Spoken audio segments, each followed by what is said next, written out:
साक्षात् परब्रह्म तस्मै श्री गुरुवे नमः। ये भक्तों, जैसे कि आप सभी जानते हैं,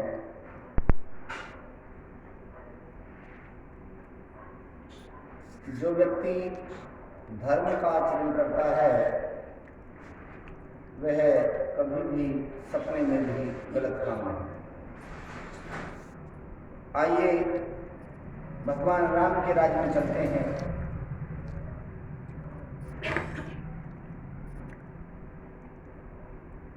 प्रभु ने राक्षसों का संहार तो किया, लेकिन किसी का कत्लेआम नहीं किया।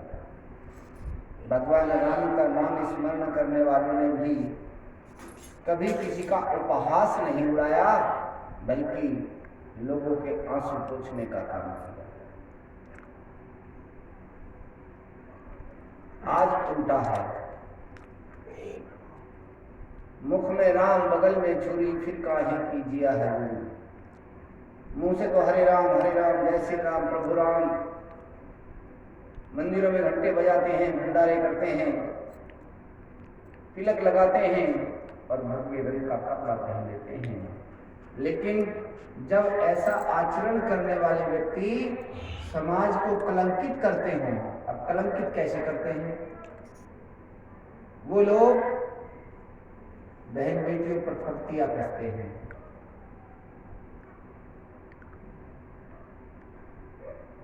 लोगों को क्रिटिसाइज करते हैं, पाप करते हैं, यहां तक कि किसी का कत्ल तक कर देते हैं। ऐसे लोगों के घृणित कार्यों से समाज में एक इतना गलत संदेश जाता है कि लोग धर्म से खिन्न हो जाते हैं।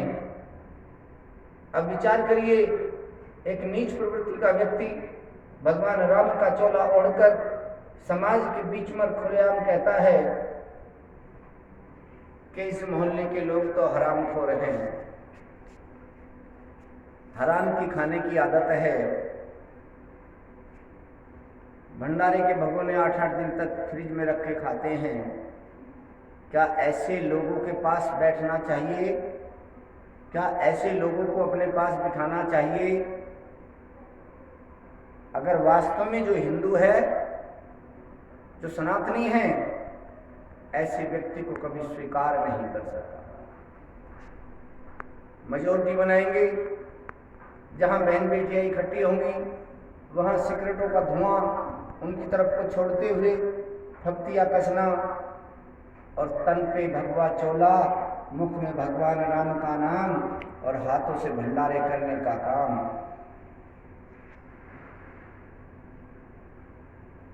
तो ये बात हजम नहीं होती।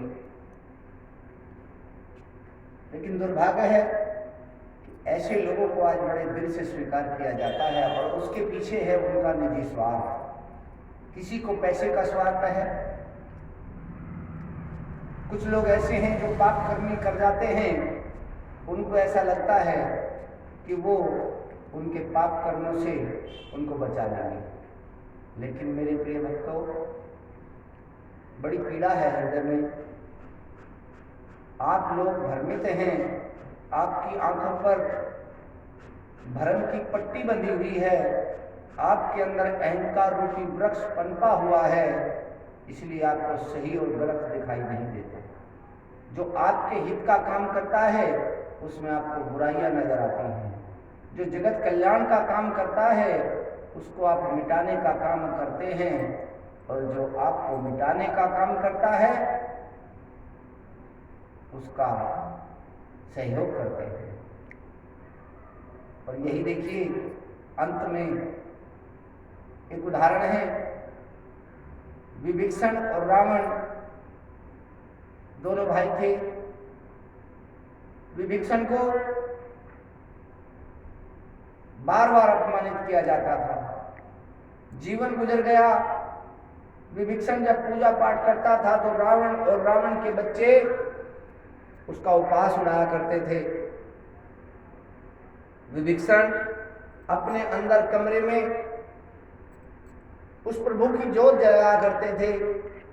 राक्षस कुल में जन्म लेने के बावजूद भी उस प्रभु का नाम स्मरण किया करते थे और उसके बाद रावण के राजपाट में उसका साथ दिया करते थे। लेकिन विभीषण के अंदर तनिक स्वार्थ नहीं था। आज विभीषण को लोग गलत बताते हैं लेकिन सच्चाई को समझते नहीं। शास्त्र कहते हैं कि अगर सगा पिता भी नीच प्रवृत्ति का हो,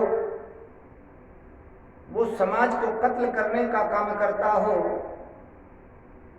कत्ल किसी की गर्दन काट कर नहीं किया जाता प्रिय भक्तों, चीर हरण किसी के वस्त्र उतार कर नहीं किया जाता, लेकिन किसी के आत्मसम्मान को चोट पहुंचाना ही उसका कत्ल करने के बराबर होता है।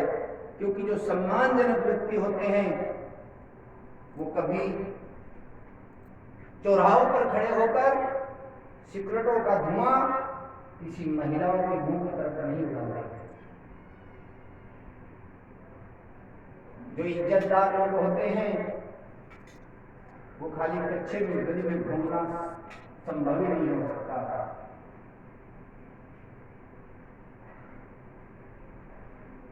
तो इन लोगों से सावधान रहें।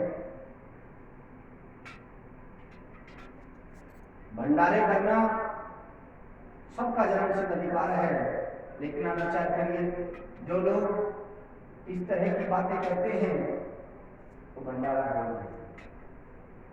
भंडारे का प्रभाव क्या है, उसका अर्थ क्या है?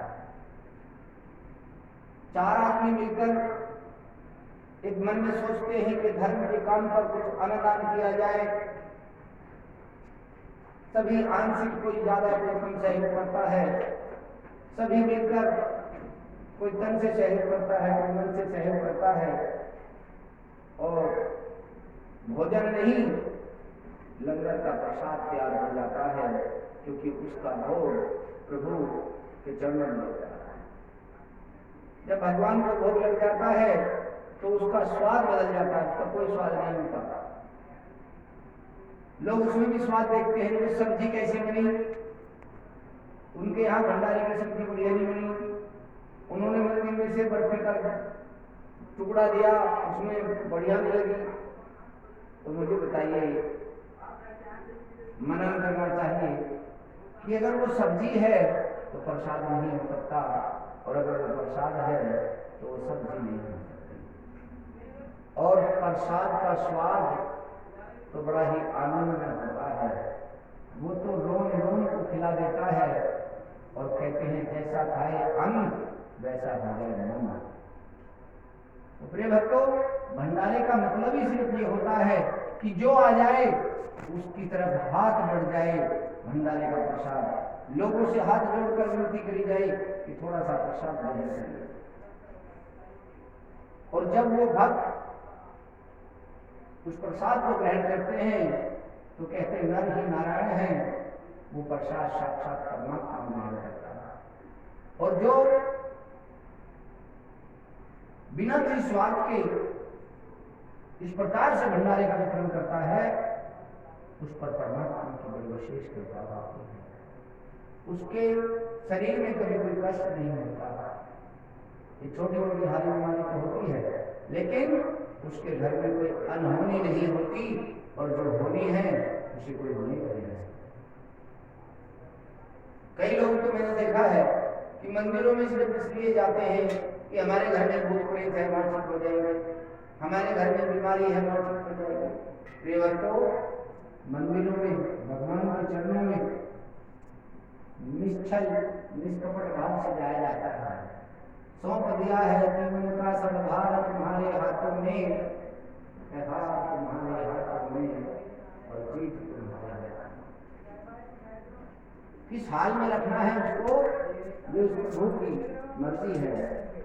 अब विचार करिए, अगर हमारे बच्चे बिना किसी मतलब के हमारे पास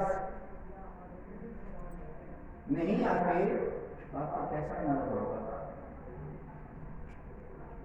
इसलिए मंदिर तो मंदिर है, मंदिर तो परमात्मा का दर है, वहां बिना किसी लालच के जाना चाहिए। कोई बीमारी है, ठीक होगी नहीं होगी, बीमारी भूत प्रेत के लिए तंत्र मंत्र करने वाले, तंत्र मंत्र का प्रयोग करने वाले भगत और तांत्रिक बनाए हैं। परमात्मा का काम ये काम नहीं है। परमात्मा तो जगत का कल्याण करता है। परमात्मा तो उस बीमारी का इलाज करता है जिसका कोई इलाज भी नहीं कर सकता। परमात्मा तो वो वैद्य है कि जो लाइलाज बीमारी हो, जिसका इस दुनिया में कोई इलाज नहीं कर सकता हो, परमात्मा उसका इलाज करता है। तो आइए उस परमपिता परमेश्वर का ध्यान करें और भैरव की ओर से बचें।